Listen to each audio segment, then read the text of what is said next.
రాహుల్ గాంధీ తన మాటలతో ఎప్పుడు విమర్శల్ని ఎదుర్కొంటాడు. ఈ మాట ఎందుకంటున్నానంటే నిన్న లోక్సభలో జరిగిన సంఘటన.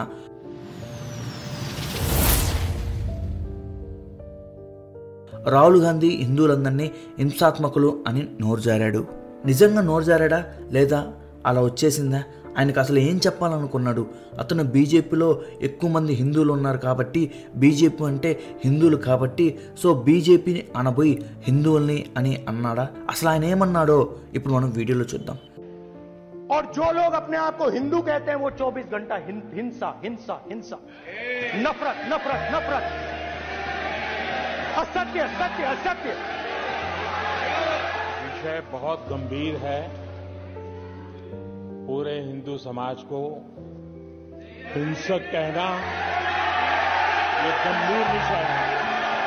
नहीं नहीं नहीं नहीं नहीं, नरेंद्र मोदी जी पूरा हिंदू समाज नहीं है, बीजेपी पूरा हिंदू समाज नहीं है, आरएसएस पूरा हिंदू समाज नहीं है।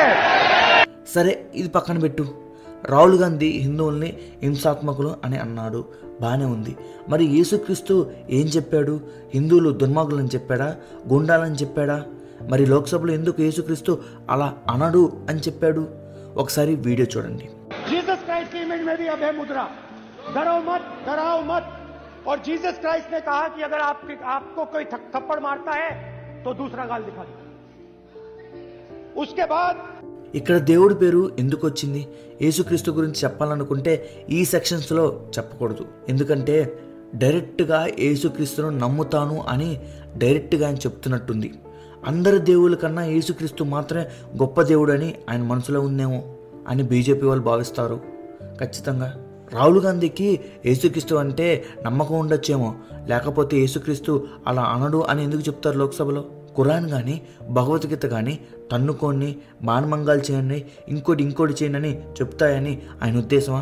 ఎందుకు రాహుల్ గాంధీ గారు హిందువులంటే నాకు ద్వేషం అని చెప్పాడు? హిందువులు అతనికి ఓట్లు వేయలేదా? మన పక్క రాష్ట్రం తెలంగాణ ముఖ్యమంత్రి, కాంగ్రెస్ ముఖ్యమంత్రి రేవంత్ రెడ్డి గారు పక్కా హిందూ. అసలు ఏం చెప్పాలనుకున్నారు రాహుల్ గాంధీ గారు? ఒకరిపై ఇగోతోనో ఇంకొకరిపై ద్వేషంతో రాహుల్ గాంధీ గారు ఈ మాట అన్నారని నా అభిప్రాయం కాదు, కానీ బీజేపీ వాళ్ళు అదే చెప్తున్నారు. ఈ దేశంలో 80% మంది హిందువులు ఉన్నారు, మిగతా వారందరూ వివిధ మతాలు చెందినవారు. మన రాజ్యాంగం ప్రకారం ఎక్కువ మంది హిందువులు ఉన్నారు కాబట్టి మనది హిందూ దేశం అవ్వచ్చు. ఎవరు చెప్పినా చెప్పకపోయినా మన దేశం భారతదేశం హిందూ దేశమే. ఎందుకంటే రాజ్యాంగం ప్రకారం సెక్యులర్ కంట్రీ కావచ్చు, కానీ గత 400 ఏళ్ళు మనది కాదు అని అనుకుంటే 2000 సంవత్సరాలు అంతకు పూర్వం మనది హిందూ దేశమే. ఎక్కడి నుంచో తెల్లోళ్ళు మనపై దౌర్జన్యం చేసి మన కల్చర్ని, మన రిలీజియన్ని తొక్కిపెట్టి వాళ్ళ రిలీజియన్ని డెవలప్ చేసుకున్నారు. హిందూ పుట్టుక గురించి, హిందూ చరిత్ర గురించి తెలుసుకోవాలనుకుంటే అది ఒక రోజు, ఒక సంవత్సరం అవ్వదు, ఒక జీవితకాలం పడుతుంది. భారతదేశం ఎప్పటికీ హిందూ దేశమే, అది నా ఇన్నర్ ఫీలింగ్. మీరేమంటారు? కింద కామెంట్ బాక్స్లో కామెంట్ చేయండి.